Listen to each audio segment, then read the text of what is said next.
اللہم انی اعوذ بک من ابلیس و جنودہ، اے اللہ میں آپ کی پناہ میں آتا ہوں شیطان مردود سے اور اس کے جتنے بھی لشکر ہیں ان سب سے بھی میں آپ کی پناہ میں آتا ہوں۔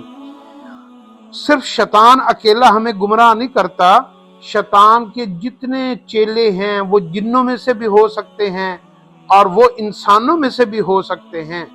جتنے بھی اللہ کے نافرمان لوگ ہیں، کفر کے لوگ ہیں اور دین سے نفرت اور بغض رکھنے والے لوگ ہیں، یہ سارے کے سارے شیطان کے لشکر ہیں۔